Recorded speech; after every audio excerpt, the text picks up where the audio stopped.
Hey, I'd like to welcome you to another episode of the Mission Matters Money podcast, your source for all things money. My name is Adam Torres. You can follow me on Instagram at AskAdamTorres to keep up with my book releases, book tour schedule, signings, all that other good stuff. Always love to connect with you there. And as always, if you'd like to apply to become a co-author of one of my upcoming books, just head on over to the website, missionmatters.com, and click on Become an Author to apply. All right, so today I have Jason Howell on the line, and he's founder, president, and family wealth advisor over at Jason Howell Company. Jason, welcome to the show. Thank you so much, Adam.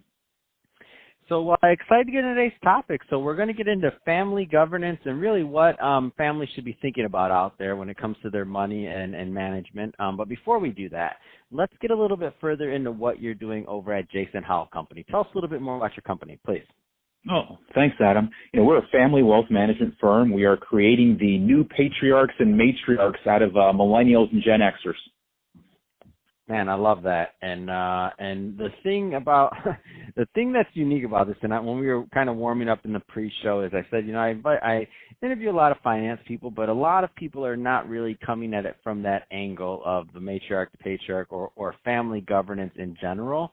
Which I mean, it's obviously as we all age and we move further along. At one point, I always tell people this. At one point, we always thought like, oh, the baby boomers, we talked about that, or the greatest generation. Now it's like, no, the millennials are having kids and they're getting older and everybody's getting older. So it's time for them to start shifting and start thinking about like their next steps as heads of households. So where do you want to start this topic? It's a big topic.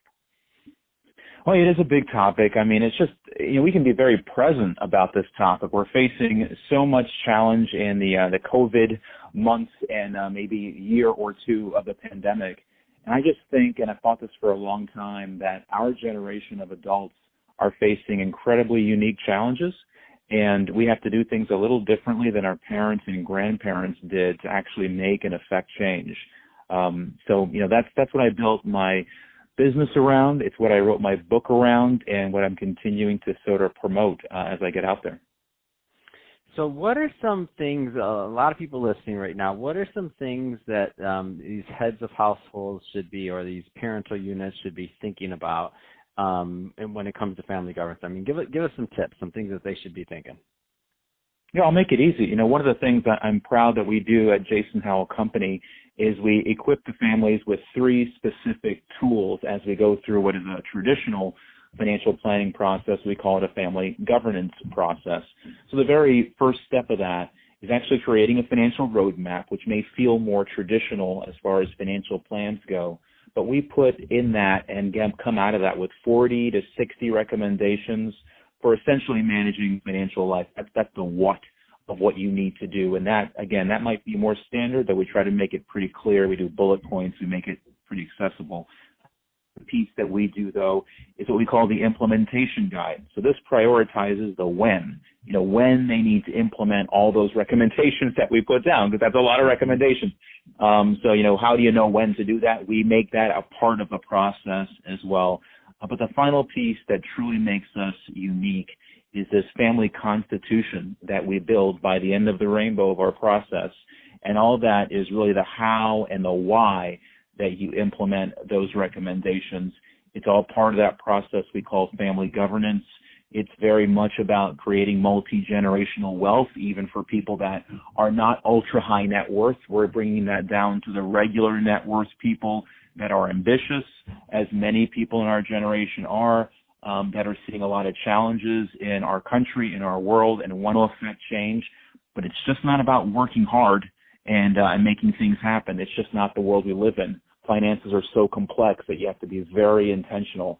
And I focus on that and give them the tools that the ultra-high net worth have been using for a long, long time, break it down, and give them an opportunity to go after what they like. Where do you find, and I know this is going to change from person to person, family to family, and I get it, everybody's going to be a little bit different, but I do know you've been doing this for a long time, and certain themes tend to arise. Where do you find, what are some of those kind of common pitfalls that you see families fall into in terms of family governance? Are there things that stick out more than others? Yeah, I mean, it's the basics. Most of the time, you think it's some, hedge fund situation, something that's complex that you don't really know, but you kind of heard of, and that's what makes you rich. That's not what makes you rich. People don't invest in hedge funds to get rich. They're already rich. They're already wealthy. To actually get to the point where you are creating something new in your family and getting beyond where you started, achieving that American dream, it's very basic, but it's not the same basic as our parents and grandparents.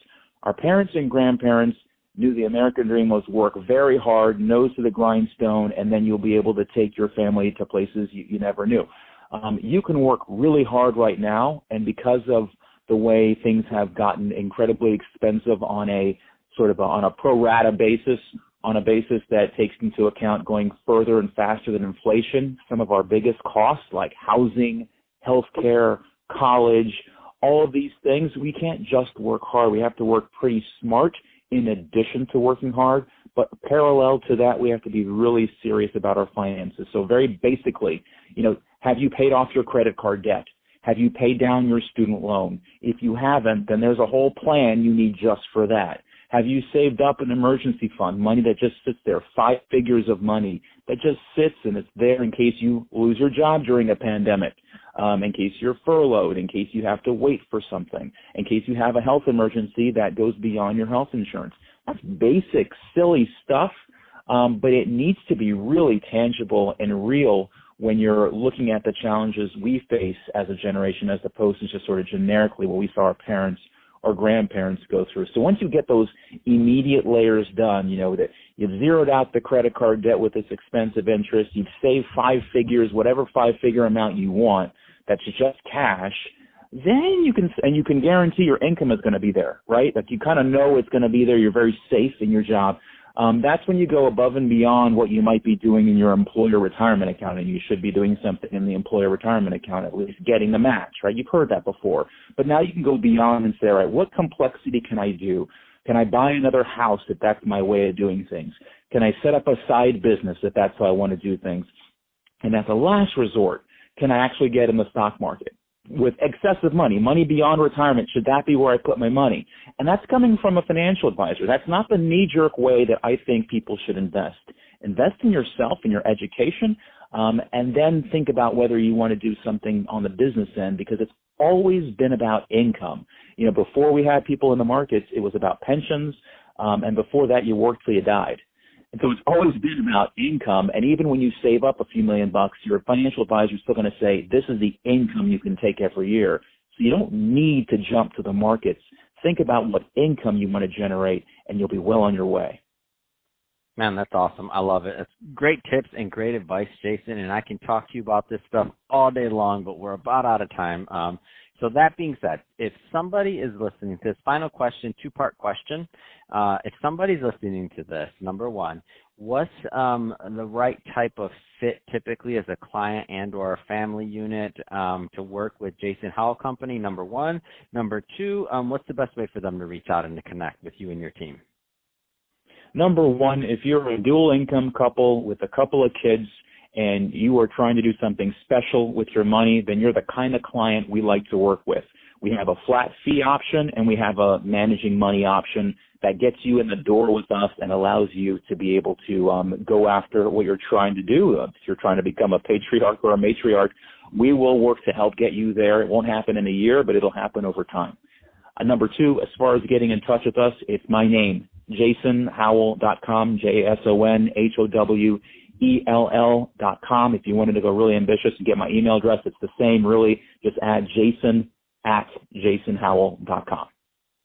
Fantastic. Well, Jason, really appreciate you coming on the show today and really sharing more about what you're doing over at Jason Howell Company and what we all need to be thinking about when it comes to family governance. So thank you for that. And to the audience, as always, thank you for tuning in. Hope you got a lot of value out of this. If you did, don't forget to subscribe to the podcast, leave a review in the Apple iTunes store. And if you're watching this on our YouTube channel, Mission Matters Money, definitely give us a subscribe there, but also leave us some comments in the video. Love to know what kind of projects and things that you're working on. And Jason, thanks again for coming on the show. Thank you, Adam.